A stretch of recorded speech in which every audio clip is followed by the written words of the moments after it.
So hello, what's up mga ka-J-Vlog? Welcome ulit sa panibagong video and for today's content, ayan, for first impressions review natin, yung bagong labas ngayon ulit na smartphone ni Oppo, which is the Oppo A6X 5G. Maganda kaya to? Ito na kaya murang 5G smartphone para sa'yo? Tara, pag-usapan natin.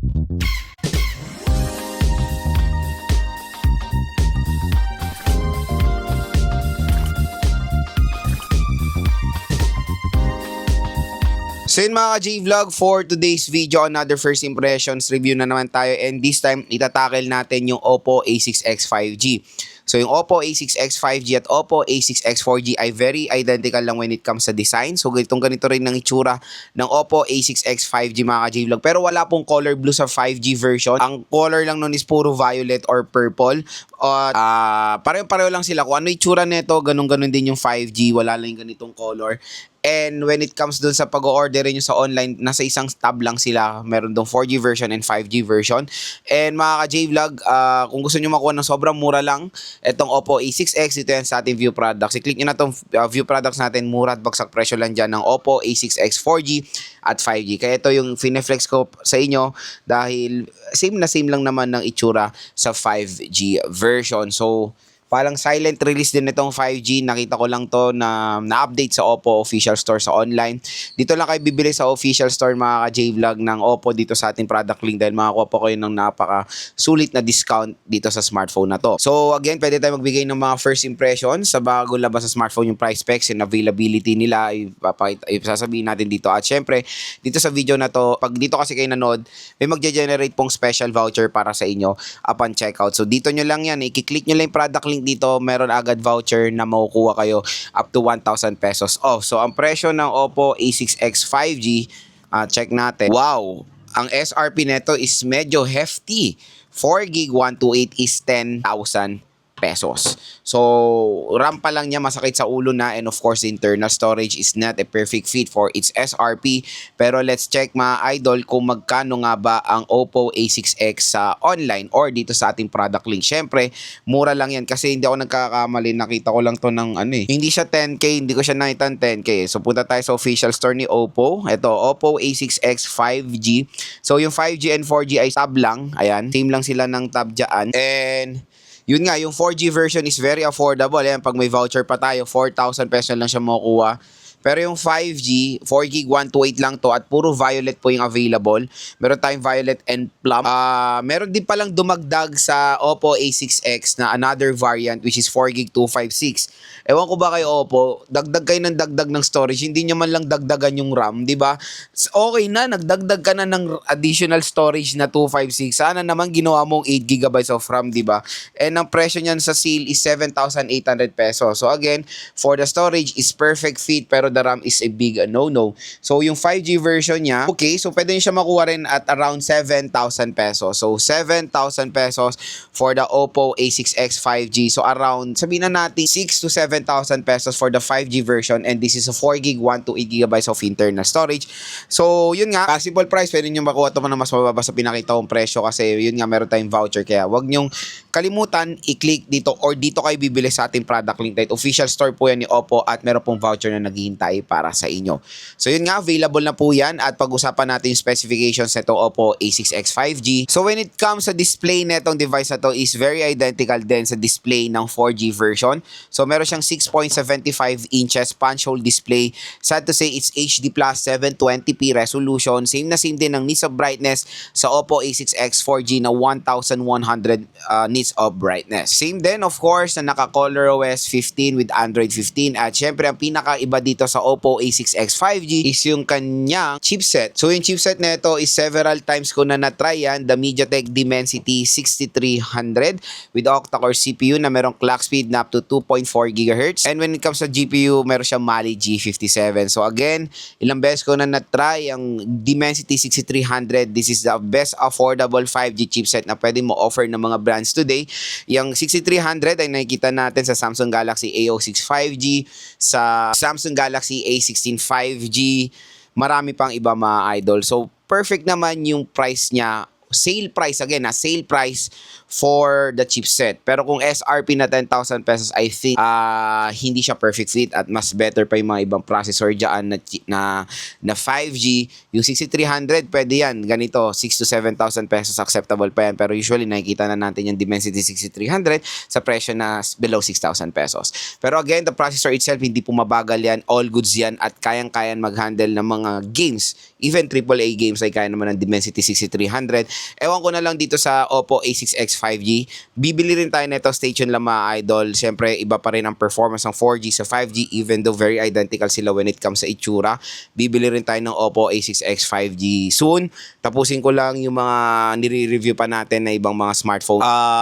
Performance-wise, I think for gaming, yes, the performance can perform well pero the RAM itself is very low pag gagamitin nyo or specific kayo sa gaming.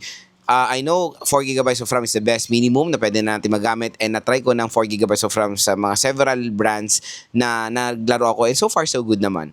Pero dito sa Oppo A6X, again, kung focus nyo talaga is gaming, mabababaan talaga kayo sa RAM neto. Again, siguro yun nga, binabalance talaga ni Oppo yung specifications neto.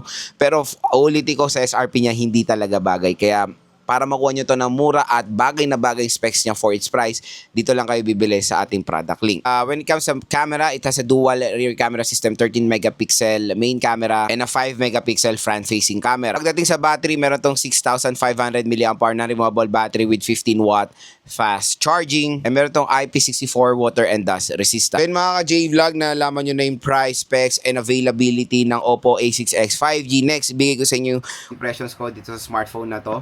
So unang-una dyan is of course yung display. Again, kung gusto nyo ito makuha ng sobrang mura, dito lang kayo bibili sa ating product link. Meron po special voucher na naghihintay sa inyo up to 1,000 pesos off.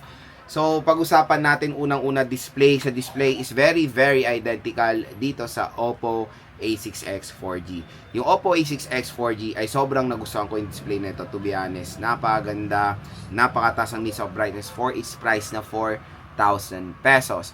Pero again, 6 to 7,000 pesos, okay pa naman yung nits of brightness nito. Pero the resolution itself is not a perfect fit, even though 5G siya. Pero again, expect na natin karamihan ng mga 5G ngayon, ganyan, medyo low spec sila sa iba, parang binabalance sila para ma-achieve yung 5G processor sa murang halaga. Nagko-cost cut sila talaga ng mga ibang specifications like tinatapyasan nila yung resolution, binababa nila yung battery, yung charging rate, yung camera. So dito sa Oppo A6X, based on my observation, karamihan ng specs ng 4G ay meron doon sa 5G, nag-iba lang talaga yung chipset.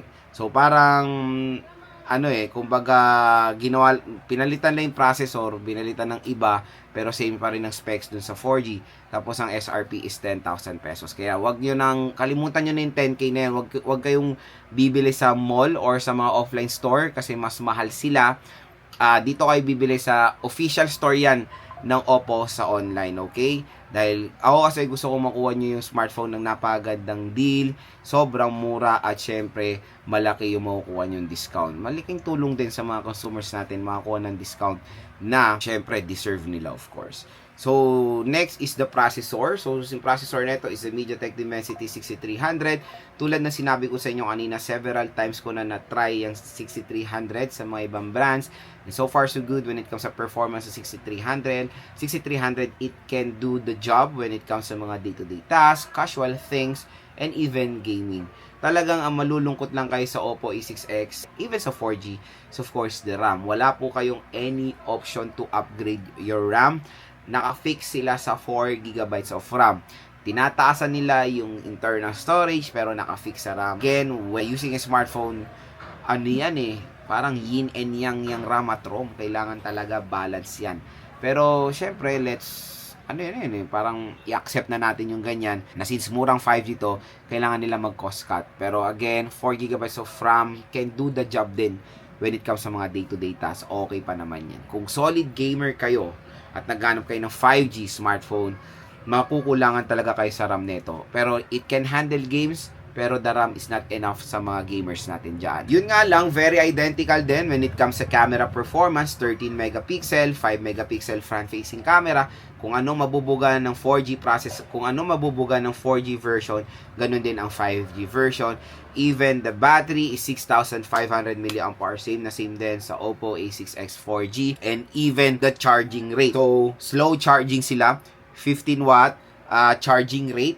So, 6,500, tinero mo ng 15 watts, talagang charging ng pagong yan. Matagal po yan mag-charge, siguro 2 to 3 hours. Same na same din dito sa Oppo A6X. And even the protection, same na same din na IP64. So again mga J-Vlog, when it comes sa Oppo A6X 5G, kung ano makukuha yung specification sa 4G version, ganun din sa 5G. Syempre, ang lamang lang ng 5G is the processor itself and the 5G connectivity. And when it comes sa price, sobrang layo. Etong 4GB 64, ay wala silang 4GB wala silang 4GB 64 for the 5G version.